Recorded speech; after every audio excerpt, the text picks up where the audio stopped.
Alô, comunidade, boa tarde, Brasil. Terça-feira, 22 de julho de 2025. O ICL Urgente começa agora com as principais notícias do Brasil e do mundo, sempre às 5 horas da tarde. Laura Couto com a gente, lá da Central de Apurações da redação do ICL. Boa tarde, Laura. Boa tarde, Rodrigo. Boa tarde para todo mundo que está nos assistindo nessa terça-feira. Boa tarde para você que está nos assistindo pelos canais do Instituto Conhecimento Liberta e Eduardo Moreira no YouTube. Para você que está nos ouvindo pela Web Rádio São João em Quixadá e pela Rádio Cultural FM no Rio Grande do Sul. Boa tarde, Laura. Boa tarde para você que mora nesse país em que os patriotas, pelo menos eles se definiam assim, né? Se mostram cada vez mais vira-latas. Daqui a pouco nós vamos mostrar a cena insólita que foi protagonizada pelos bolsonaristas na Câmara dos Deputados. Eles estão defendendo Donald Trump, que quer destruir o Brasil, a economia brasileira. Daqui a pouco vamos mostrar o que aconteceu lá em Brasília. Vamos falar também sobre governadores que pretendem oferecer emprego para o chefe dos vira-latas. Quem que é o chefe dos vira-latas?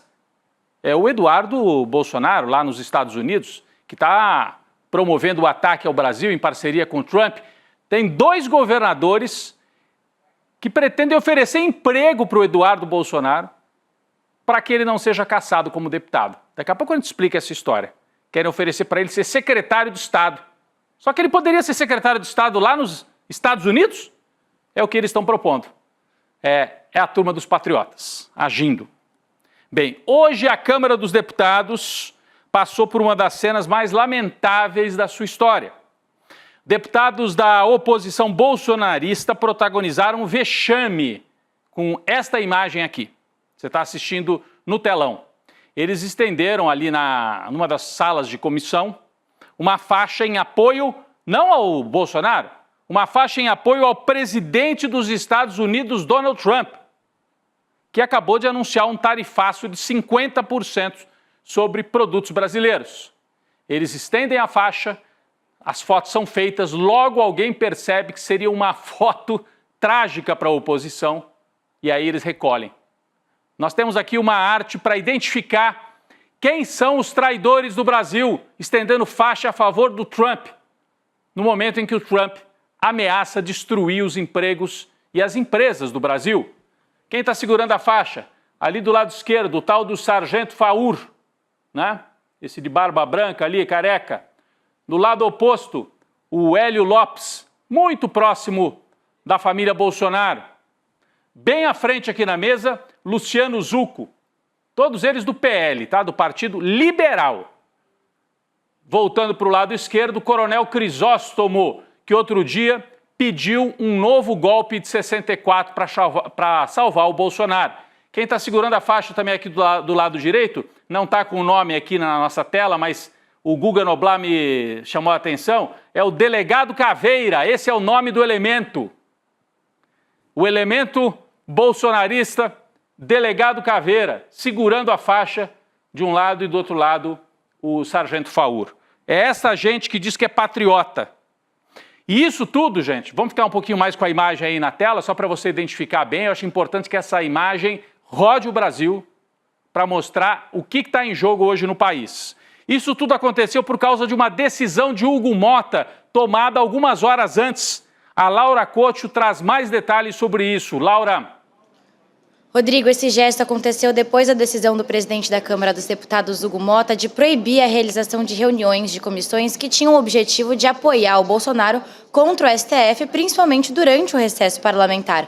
A suspensão das reuniões organizadas pelo Partido Liberal foi tomada momentos antes do início de uma das sessões. A gente tem na tela a íntegra do documento do Motta, mas eu vou destacar aqui o artigo 1.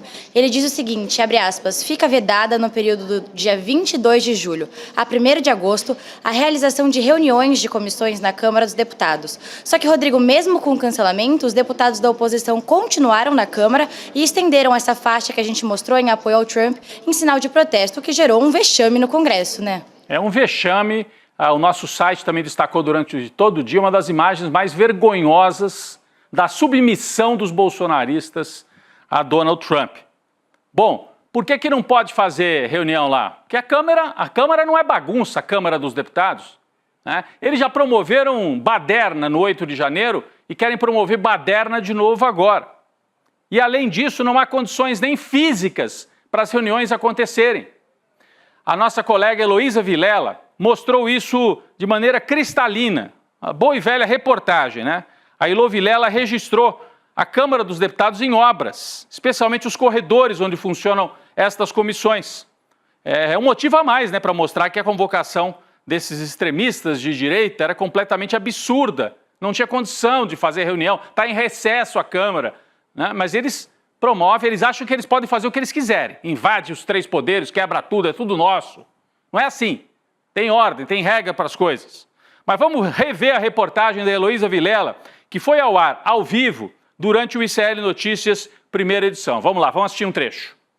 Eu estou aqui justamente no corredor das comissões da Câmara e queria te dizer o seguinte, em princípio não devia ter ninguém aqui, apenas o pessoal que trabalha, especialmente na manutenção. Vocês estão ouvindo a barulheira, né? Então eu queria mostrar para vocês como está esse corredor de comissões. São dois, o outro está fechado. Esse aqui, olha aqui, ó, vou pedir o Marlos para mostrar. Olha como está tudo em obra, manutenção, hora de repintar a parede, de consertar chão, de mexer nos aparelhagens de comunicação. Por quê? Porque o Congresso está em recesso. Existe uma norma aqui do regimento que, enquanto o Congresso não vota a lei de diretrizes orçamentárias no meio do ano, eles não podem sair de férias, de recesso. Porém, o presidente da Câmara e o presidente do Senado aprovaram esse recesso. E o pessoal do PL não queria de jeito nenhum. Então, contra tudo e contra todos, eles marcaram 2 reuniões. Olha isso aqui, como é que tá. Marlos, mostra para eles aqui. Pra vocês terem uma ideia da situação da Câmara dos Deputados, que não devia ter nenhuma reunião. Esse é o outro corredor da Câmara. Olha como é que tá isso. Todo mundo trabalhando aqui, né? Não era para ter deputado nenhum. Era só o pessoal da manutenção. Para vocês verem como eles estão forçando uma barra. Tem que falar para o Sargento Faur, para o Hélio Lopes, para os outros que estavam ali segurando a faixa. Deixa os operários trabalharem. Para de fazer baderna no Congresso Nacional. Eles estão promovendo um caos na economia brasileira e agora estão querendo fazer baderna também nos corredores da Câmara dos Deputados. E a extrema-direita está fazendo um drama, porque daí eles tentaram manter a reunião, apesar do presidente da Câmara ter dito não pode. Oficialmente não vai acontecer nada.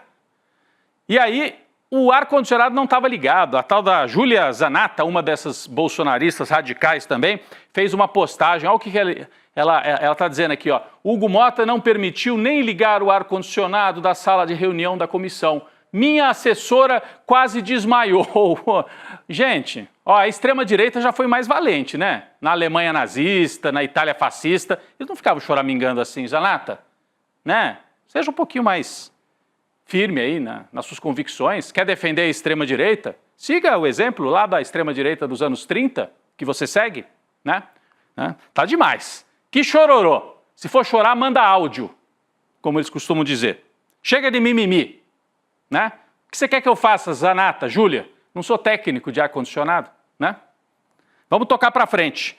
O ex-presidente Jair Bolsonaro desistiu de ir à Câmara dos Deputados na tarde de hoje, depois da ameaça do ministro Alexandre de Moraes de prendê-lo por descumprimento de medida cautelar.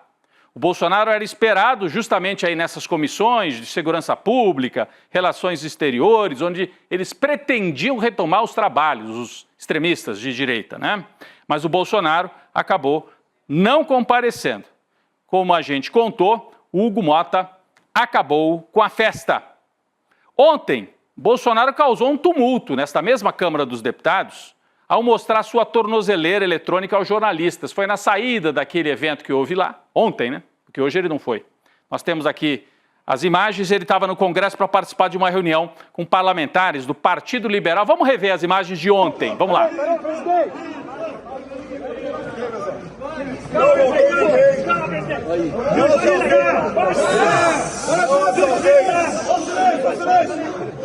Não roubei os cofres públicos. Isso aí. Não usei recurso público. Tira o celular aí, Dação. Não matei ninguém. Não trafiquei ninguém.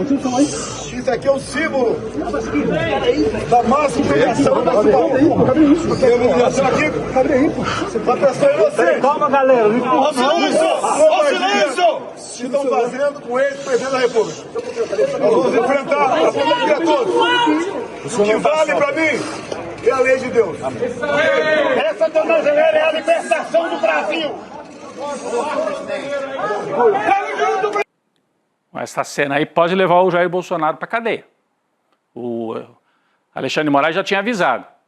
Não é que ele não pode fazer postagem só na conta dele. Ele não pode fazer tumulto com o processo, tentar jogar a sociedade contra o Poder Judiciário. Um réu, mais ou menos como um dirigente do PCC, de uma facção criminosa, chegar na televisão e atacar o judiciário. O que você acha que o juiz faria? Estaria preso na hora, se tivesse endereço conhecido. Estaria preso na hora. Bolsonaro, por enquanto, está escapando da prisão, mas esta cena aqui pode levá-lo para a prisão. Segundo assessores, hoje, com medo, Bolsonaro deve permanecer na sede nacional do PL até a hora de se recolher para casa, como determinou Alexandre de Moraes. Aliás, vence hoje, exatamente às 21 horas e 13 minutos, 9 horas da noite, mais 13 minutos, o prazo de 24 horas dado pelo ministro Alexandre de Moraes aos advogados de Bolsonaro. Moraes determinou que esses advogados esclareçam se o ex-presidente descumpriu medidas cautelares ao protagonizar estas cenas aqui, exibindo a tornozeleira como se fosse uma vítima e dizendo que só acredita na justiça divina. Ele pode até acreditar na justiça divina. Aliás, ele disse, eu não matei ninguém. Bolsonaro, 700 mil mortos na pandemia, boa parte dessas mortes evitáveis, se você tivesse trabalhado pela vacina e não contra a vacina. Então, Bolsonaro, você pode não ter apertado o gatilho, mas você foi mandante de um crime continuado, aí que durou meses no Brasil, com a morte de milhares de brasileiros. Então, os advogados têm até as 9 horas e 13 minutos de hoje para esclarecer por escrito o que o Bolsonaro pretendeu com isso e se ele está assumidamente contrariando as ordens judiciais. Dependendo da resposta, Bolsonaro pode amanhecer na quarta-feira guardado pela Polícia Federal, por assim dizer, né? Bom, Alexandre de Moraes advertiu que caso a defesa não se manifeste, poderá decretar imediatamente a prisão do réu logo depois das 9 horas da noite. Está aqui o relatório do Alexandre de Moraes. Decido, intimem-se os advogados regularmente constituídos por Jair Bolsonaro para, no prazo de 24 horas, prestarem esclarecimentos sobre o descumprimento das medidas cautelares impostas. Então ele está afirmando, o Alexandre de Moraes, que foram descumpridas, sob pena de decretação imediata da prisão do réu, nos termos do artigo 312 do Código de Processo Penal. Desse ciência, a Procuradoria-Geral da República, publique-se. Documento assinado digitalmente. Está muito claro. Para o Alexandre de Moraes, já houve o descumprimento. Ele está indo passo a passo, para não dizerem que ele está sendo assodado, apressado. Vão explicar. Se a explicação for convincente, quem sabe espera um pouco. Se não, cadeia já na quarta-feira para o Jair Bolsonaro. São várias medidas cautelares que ele tem que cumprir, além da tornozeleira, tem que cumprir estas outras relativas às redes sociais. E falando das medidas cautelares de Jair Bolsonaro, o ministro do STF, Luiz Fux, surpreendeu algumas pessoas ontem. Laura Couto tem mais detalhes sobre a decisão tomada pelo Luiz Fux e anunciada já tarde da noite de ontem e com repercussão durante todo o dia de hoje, não é isso, Laura? Rodrigo, não sei se foi muito surpreendente, mas mesmo com a maioria no STF, o ministro Fux votou contra o uso da tornozeleira eletrônica e a aplicação de outras medidas cautelares ao Bolsonaro. Com um placar de 4 votos a 1, o Fux ficou isolado no julgamento e o ministro afirmou que a Polícia Federal e a PGR não apresentaram novas provas de qualquer tentativa de fuga empreendida ou planejada pelo ex-presidente e que, portanto, não se vislumbra a necessidade, nesse momento, em concreto, das medidas cautelares impostas. O Fux ainda criticou a proibição do uso de redes sociais por parte do Jair Bolsonaro, dizendo que essa medida confronta a cláusula pétrea da liberdade de expressão, Rodrigo. Pois é, e aí, Laura, a gente precisa lembrar do passado não tão distante do Luiz Fux, né? Em 2018, Lula foi preso injustamente.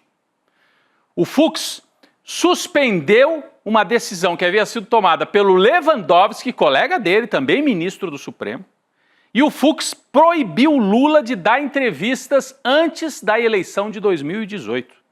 Então, naquela época não podia, mas agora ele está chateado que o Bolsonaro está fazendo todo esse auê, e acho que o Fux queria mais. Fux, você quer que o Bolsonaro invada ou mande invadir, né, como fizeram em 8 de janeiro, o Supremo Tribunal Federal? O que você está esperando, Luiz Fux?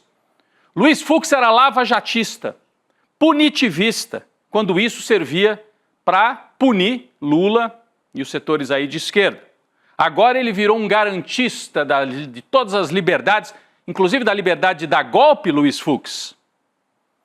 Eu acho que ele está preocupado mesmo em manter o visto para ir para a Disney e poder brincar ali com o Pateta na Disney. Talvez seja a maior preocupação hoje de Luiz Fux. O nosso colega, o Luiz Nassif, só para explicar para quem... ele é um dos 3 ministros que não sofreram sanções por parte do Trump. Por que será, hein? Os 2 bolsonaristas raiz e mais o Fux. Então o Fux assumidamente está do lado da extrema-direita. O nosso colega Luiz Nassif escreveu um texto muito interessante retomando a trajetória do Luiz Fux, que foi indicado para o Supremo pelos governos do PT, hein? Um erro brutal. Mas quem é o Fux? Aí o Nassif escreve, diz que ele tem ligações com a família Marinho, desde a adolescência, estudou lá no Rio de Janeiro com um dos filhos do Roberto Marinho. A estratégia dos Marinho foi lançar o Fux ainda em 2010 para ele ir para o Supremo. Começaram a dar bastante espaço para ele quando ele discutia a reforma do Código de Processo Civil. Aí ele recebeu espaço, ele era ainda na época do STJ. E a família Marinho começou a fazer campanha para que ele fosse ao Supremo. No decorrer dos trabalhos, naquela época, o Jornal Nacional dava grande destaque para o Luiz Fux, que depois teve apoio de Gilmar Mendes, José Sarney, Nelson Jobim e Sérgio Cabral, governador, para virar ministro do Supremo. E hoje cumpre esse papel lamentável. Esse é o Luiz Fux que votou contra as medidas cautelares, mas ficou derrotado. 4-1, Supremo adotou essas medidas para o Bolsonaro respeitar a justiça enquanto está nessa reta final para que ele vá para a cadeia. Bem, vamos falar do filho agora. Eduardo Bolsonaro continua esticando a corda e corre o risco de ter prisão decretada. Não quer dizer que ele vá preso, mas ele pode ter a prisão decretada, ainda que fique lá escondido nos Estados Unidos. Mesmo assim, as articulações do deputado, ainda deputado, seguem a todo vapor com seus aliados. Ele tenta salvar o mandato e planeja o futuro político. Não é isso, Laura? Traz os detalhes para a gente das informações que circularam hoje sobre Eduardo Bolsonaro. Rodrigo, os governadores da oposição procuraram o Eduardo Bolsonaro com uma solução política para garantir a manutenção do mandato legislativo dele. A ideia é nomear o filho 03 do ex-presidente Jair Bolsonaro como secretário estadual. Com isso, o Dudu continuaria morando nos Estados Unidos e de lá ele, supostamente, trabalharia defendendo os interesses estaduais junto ao governo do Donald Trump. Um dos estados interessados nessa ideia é o de Santa Catarina, comandado pelo governador Jorginho Melo, do Partido Liberal. Um outro aliado que quer ajudar o Eduardo Bolsonaro é o governador do Rio de Janeiro, Cláudio Castro, também do Partido Liberal. O Castro quer nomear o Eduardo Bolsonaro para uma secretaria criada especialmente para o deputado. É isso. Caso o Eduardo fosse nomeado para uma secretaria, poderia novamente se licenciar, porque daí ele oficialmente diria, agora eu tenho um cargo estadual e nesse caso é permitido licença do parlamento. Só que o líder do PT na Câmara, Lindbergh Farias, pediu agora à tarde para que o STF proíba Eduardo Bolsonaro de assumir qualquer cargo público. E não é só isso, hein? Ele está tentando essa manobra, que eu acho que o STF vai logo dar uma canetada e impedir essa manobra, mas tem mais. O filho de Bolsonaro tem planos de médio prazo, aí mirando as eleições do ano que vem. Numa entrevista dada ao podcast Inteligência Limitada, na noite de ontem, Eduardo disse que, abre aspas, aceitaria o desafio de se candidatar a presidente se tivesse apoio do pai. Apesar disso, o deputado disse que, no momento, está focado em resolver uma crise institucional no Brasil. Bom, como a gente mencionou, Eduardo Bolsonaro e Paulo Figueiredo participaram de uma entrevista no podcast Inteligência Limitada. Leandro Demori foi um dos entrevistadores e confrontou os dois golpistas, né? O Demori perguntou se Eduardo Bolsonaro e se o Figueiredo, que é neto do ditador João Figueiredo, pediram de fato o tarifaço contra o Brasil como a sanção para Alexandre de Moraes. Vamos ver esse trecho dessa entrevista concedida ontem. Vamos lá. A gente não imaginou que fosse, no início, decretado tarifa. Mas como o Paulo bem falou, né, nós não somos o presidente dos Estados Unidos, a gente não tem o poder da caneta. Né? Então... Não é nem que nós não imaginávamos. Nós discutimos que existiria essa possibilidade, chegamos a falar sobre isso. Mas o Trump decide o que ele quer, Demari. Entendi. Trump é presidente dos Estados Unidos. Ele tá lá e decide o que ele quer. Não, obviamente. Não pergunta pro Paulo Figueiredo se ele pode, pro Eduardo Bolsonaro se ele pode, pro Demori se ele pode. Mas ele é que presidente dos Estados Unidos. Eu acho que a personalidade do Trump é muito distinta. Se você quer a minha opinião, você vai adorar o que eu vou ouvir agora. Eu acho que o presidente dos Estados Unidos acertou na decisão dele. Esse é beira o cinismo, né? Não, a gente não pediu, mas ele acertou ao adotar essas medidas. E aí a turma deles, do Figueiredo, que aliás nem se defendeu no Supremo Tribunal Federal, ele é um dos 33 denunciados e não apresentou defesa. Virou réu revel, como se diz. A turma deles foi lá hoje para a Câmara e estendeu a faixa. Viva o Donald Trump. Isso já responde, né, muito dessa questão aí levantada pelo Leandro Demori. Bom, falando no Eduardo Bolsonaro, que está aí na tela, não para de falar, não para de produzir prova contra si. Eduardo Bolsonaro descobriu que teve as contas bloqueadas, depois de tentar fazer um Pix lá dos Estados Unidos. O Trump não gosta do Pix, mas o Eduardo tentou usar o Pix brasileiro, né? O bloqueio aconteceu na noite de ontem, por ordem do Alexandre de Moraes. Está aqui na nossa manchete do site. Moraes bloqueia contas de Eduardo Bolsonaro para conter ações nos Estados Unidos. O ministro do STF já havia proibido Dudu Bolsonaro de falar com o pai. Laura Couto conta mais detalhes sobre esse fato. Laura. Rodrigo, a determinação do ministro Alexandre de Moraes também inclui o bloqueio de imóveis, veículos e também o bloqueio do salário parlamentar do deputado. Essa medida tem como objetivo dificultar possíveis articulações do Eduardo nos Estados Unidos, que ele já tem feito. A Polícia Federal avaliou que as ações de cunho patrimonial, ou seja, de bloquear bens, seriam mais eficazes do que medidas como uma prisão preventiva, já que ele está nos Estados Unidos. Entre os alvos da investigação, Rodrigo, sobre essa atuação do Eduardo e quem está financiando ele lá nos Estados Unidos, está uma transferência de 2 milhões de reais feita pelo Jair Bolsonaro ao filho Eduardo, com o objetivo de colaborar com a permanência do Dudu nos Estados Unidos. É isso. Então agora ele também tem as contas bloqueadas, não pode fazer transferências. Em breve o mandato vai ser cassado e a situação do Eduardo Bolsonaro está cada vez mais complicada. Além do bloqueio, né, dos bens, agora a Advocacia Geral da União solicitou ao ministro Alexandre de Moraes que sejam investigadas transações financeiras suspeitas realizadas antes do anúncio de tarifas comerciais impostas pelos Estados Unidos. Aliás, não são transações, são operações cambiais, operações com dólares. A AGU quer saber se Eduardo Bolsonaro manipulou dólares para lucrar com o tarifaço, ou se passou para amigos a informação que veio de dentro da Casa Branca, né? A AGU pede que essa investigação ocorra num inquérito que apura a conduta do deputado golpista Eduardo Bolsonaro. A suspeita é de que agentes do mercado financeiro tenham se beneficiado de informações sigilosas, né? Porque imagina você ficar sabendo, algumas horas antes, o Trump vai decretar uma série de medidas contra o Brasil. Aí você faz a operação cambial especulando com o dólar contra o real e ganha milhões, talvez bilhões. Uma reportagem do Jornal Nacional, veiculada em 18 de julho, revelou movimentações atípicas no mercado cambial brasileiro logo antes do anúncio oficial das tarifas. Então o sujeito sabe que vai ter a medida e vende ali na véspera e depois fatura com esta operação. Aliás, uma atualização de agora a pouquinho. Uma análise preliminar dos técnicos do Banco Central do Brasil identificou, sim, foram realizadas operações de compra e venda de dólar pulverizadas, feitas por robôs de alta frequência no dia do anúncio oficial do tarifaço de Trump contra o Brasil. Então já tem uma análise preliminar mostrando que isso ocorreu. A avaliação do corpo técnico do BC é que até o momento não há evidências concretas da prática de informação privilegiada, né? Precisa investigar mais para saber se alguém de fato lucrou com isso. Bom, segue esta operação, essa investigação.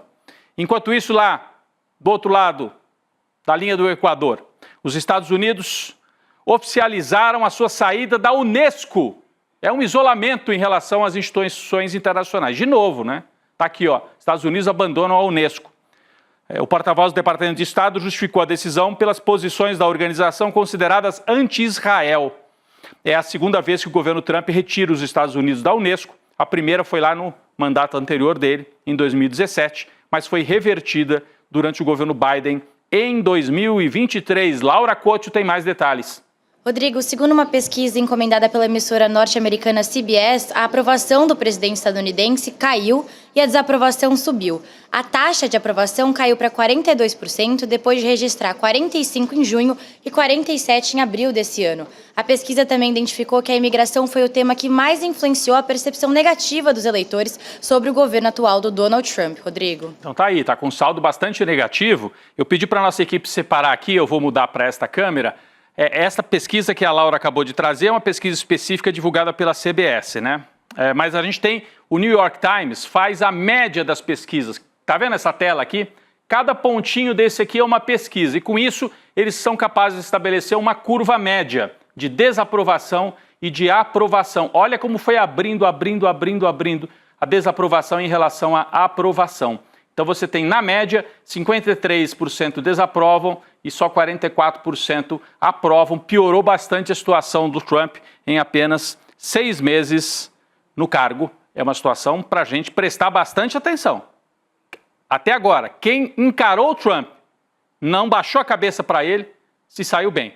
No Canadá, na Austrália, a gente espera que no Brasil também não dê certo essa pressão que tenta ajudar o Bolsonaro e ajudar as Big Techs a emparedar o Brasil. Bom, a Marinha vai pagar R$11 mil por mês de pensão para a família do suboficial da reserva, Marco Antônio Braga Caldas, que aliás foi expulso, né? Primeiro militar expulso das Forças Armadas por ter sido condenado pela participação no 8 de janeiro. Tá o bonitão aí na tela ainda com a farda da Marinha. Caldas foi expulso em junho, depois de ser condenado a 14 anos de prisão pelo STF. O ex-suboficial foi preso dentro do Palácio do Planalto durante os atos golpistas e agora cumpre pena em regime fechado. A pensão aos familiares, então os familiares vão receber a pensão. É a chamada morte ficta. É assim, ele não morreu, mas mesmo assim a família recebe a pensão.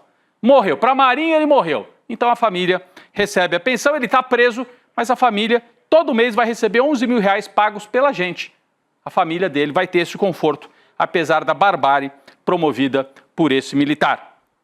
Pessoal, faltam só 5 dias para o nosso grande evento aqui no ICL. Domingo, Eduardo Moreira estará ao vivo às 8 horas da noite com o ICL Eterno, anunciando uma série de ações, entretenimento, educação, jornalismo. Tudo junto e ao mesmo tempo. E uma nova forma de você apoiar o nosso jornalismo. Aliás, eu agradeço mais uma vez a você que nos dá a audiência crescente nesses últimos dias. Como é que você participa do ICL Eterno? Você digita aí, olha, tá na tela, iclurgente.com.br. Digita iclurgente.com.br. Se puder, faz agora. Ou então, vai com o QR Code aqui, ó, aqui na nossa tela, e com o seu celular, se você estiver assistindo na TV, e entra e preenche com o seu e-mail. No domingo, a turma te avisa. É agora, o Eduardo vai anunciar o que é o ICL Eterno. É muito bom. Hoje mesmo está acontecendo uma série de coisas aqui na sede do ICL relativas a esse evento. Obrigado, Laura, pela participação mais uma vez. A gente volta amanhã com o ICL Urgente. Valeu. Obrigada, pessoal. Inscrevam-se no iclurgente.com.br. Tchau, Rodrigo. Até amanhã. Obrigado. Daqui a pouco começa o N2 com Gabi Varela e Chico Sá. Valeu, gente. 5 anos atrás, o Brasil conheceu o projeto mais revolucionário de educação, uma utopia, uma possibilidade de todos no Brasil poderem estudar com os melhores professores e professoras do mundo. Chegou a hora de voar mais alto. Dia 27 de julho, o chão vai tremer. Um novo capítulo da história do ICL, o mais ousado e revolucionário, vai ser anunciado. E a gente vai inaugurar um novo paradigma na educação, no jornalismo e no entretenimento. Se você é aluno ou aluna do ICL, do Investidor Mestre, do Empreendedor Mestre, da nossa pós-graduação ou do PEX, Isso não é um convite, é uma convocação. São mais de 300 pessoas envolvidas na construção desse que é o novo e mais revolucionário capítulo do ICL. Eu vou anunciar as novidades no dia 27 de julho e não vai ficar pedra sobre pedra. Novidades revolucionárias que nunca foram anunciadas em lugar nenhum do mundo.